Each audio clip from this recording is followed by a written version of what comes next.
ചില ക്രിസ്മസ് ചിന്തകൾ. 1. ക്രിസ്മസ് ക്രിസ്ത്യാനികളുടേത് മാത്രമാണോ?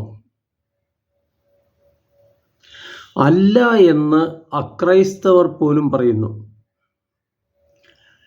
യേശുവിൻ്റെ ജനന അറിയിപ്പ് ഇടയന്മാർക്ക് നൽകുന്ന മാലാഖമാരുടെ വാക്കുകൾ ശ്രദ്ധേയമാണ്. ഇതാ സകല ജനത്തിനും വേണ്ടിയുള്ള വലിയ സന്തോഷത്തിൻ്റെ സദ്വാർത്ത ഞാൻ നിങ്ങളെ അറിയിക്കുന്നു. അതെ, യേശുവിൻ്റെ ജനനം സകല ജനത്തിനും വേണ്ടിയുള്ള സദ്വാർത്തയാണ്. സകല ജനത്തിനും. യഹൂദർക്കും ക്രിസ്ത്യാനികൾക്കും വേണ്ടി മാത്രമല്ല യേശു മനുഷ്യനായത്. ദൈവ അന്വേഷകരായ നല്ല മനുഷ്യർ നൂറ്റാണ്ടുകളായി പ്രാർത്ഥിച്ചു കൊണ്ടിരുന്നത് ഒരു രക്ഷകന് വേണ്ടിയാണ്. അസതോമാ സദ്ഗമയ, തമസോമാ ജ്യോതിർഗമയ, മൃത്യോർമാ അമൃതംഗമയ. ഈ നിരന്തര പ്രാർത്ഥനയ്ക്ക് ഉത്തരമായാണ് യേശു ക്രിസ്തു ലോകത്തിലേക്ക് വന്നത്. അവിടുന്ന് പറയുന്നു, ഞാൻ ലോകത്തിൻ്റെ പ്രകാശമാണ്, എന്നെ അനുഗമിക്കുന്നവൻ അന്ധകാരത്തിൽ നടക്കുന്നില്ല. ഈ ആശയം സുവിശേഷകനായ മത്തായി ഇങ്ങനെ രേഖപ്പെടുത്തിയിരിക്കുന്നു: അന്ധകാരത്തിൽ സ്ഥിതി ചെയ്തിരുന്ന ജനങ്ങൾ വലിയൊരു പ്രകാശം കണ്ടു. മരണത്തിൻ്റെ മേഖലയിലും നിഴലിലും വസിച്ചിരുന്നവർക്കായി ഒരു ദീപ്തി ഉദയം ചെയ്തു.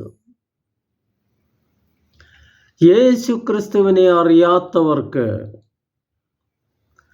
യേശു നൽകുന്ന സത്യത്തിൻ്റെയും സ്നേഹത്തിൻ്റെയും കരുണയുടെയും പ്രകാശം സ്വീകരിക്കാൻ കഴിയാത്ത വിധം അന്ധകാരത്തിൽ കഴിയുന്നവർക്ക് ക്രിസ്മസ് അർത്ഥശൂന്യം മാത്രമല്ല, ആപൽക്കരവുമാണ്. വെളിച്ചം ദുഃഖമാണുണ്ണി, തമസല്ലോ സുഖപ്രദം എന്ന് മഹാകവി അക്കിത്തം എഴുതിയത് എത്രയോ അർത്ഥസമ്പുഷ്ടം. യേശു ക്രിസ്തുവിനെ ദ്രോഹിക്കാൻ കഴിയാത്തത് കൊണ്ട് ക്രിസ്തുവിനെ സൂചിപ്പിക്കുന്ന പ്രതീകങ്ങൾ നശിപ്പിച്ചുകൊണ്ട് അവർ തൃപ്തരാകുന്നു. ക്രിസ്മസ് ആഘോഷങ്ങൾ അലങ്കോലപ്പെടുത്തിയതുകൊണ്ട് തങ്ങൾ വിജയിച്ചെന്ന് ഇക്കൂട്ടർ കരുതുന്നു. പക്ഷേ പൊതുജനത്തിൻ്റെ നീതിബോധവും തങ്ങളുടെ തന്നെ മനസാക്ഷിയും അവരെ വേട്ടയാടുന്നതായി കാണുമ്പോൾ അവരുടെ വിജയാഹ്ലാദം ദുഃഖമായി മാറുന്നു. ക്രിസ്മസ് ആഘോഷങ്ങളിൽ അലങ്കോലപ്പെടുത്തിയത് കൊണ്ട് ആർക്ക് എന്ത് നേട്ടമുണ്ടായി?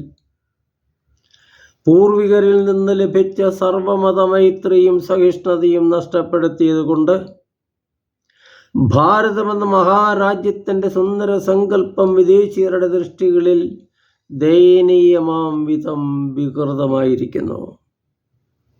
ഭരണചക്രം തിരിക്കുന്നവർക്ക് മസ്തിഷ്ക ആഘാതം സംഭവിച്ചോ എന്ന് പ്രജകൾ ചോദിക്കുന്നു. ക്രിസ്തു വിരോധികളുടെ ഇത്തരം പേക്കൂത്തുകൾ യഥാർത്ഥ ക്രിസ്മസിനെയോ ക്രിസ്തു ബിംബങ്ങളെയോ നശിപ്പിക്കാനോ ക്രൈസ്തവരെ ഭയപ്പെടുത്താനോ പര്യാപ്തമല്ല. മറിച്ച് ക്രിസ്തുവിൻ്റെ യഥാർത്ഥ രൂപവും സ്നേഹ സന്ദേശവും ഭാരതത്തിനകത്തും പുറത്തുമുള്ള കോടിക്കണക്കിന് ആളുകൾ മനസ്സിലാക്കുന്നതിന് ഇത്തരം ആക്രമണങ്ങൾ സഹായിച്ചു. സന്തോഷത്തിൻ്റെ സദ്വാർത്തയായ ക്രിസ്മസിനെ ചിലർ ഭയപ്പെടുന്നത് എന്തുകൊണ്ട്?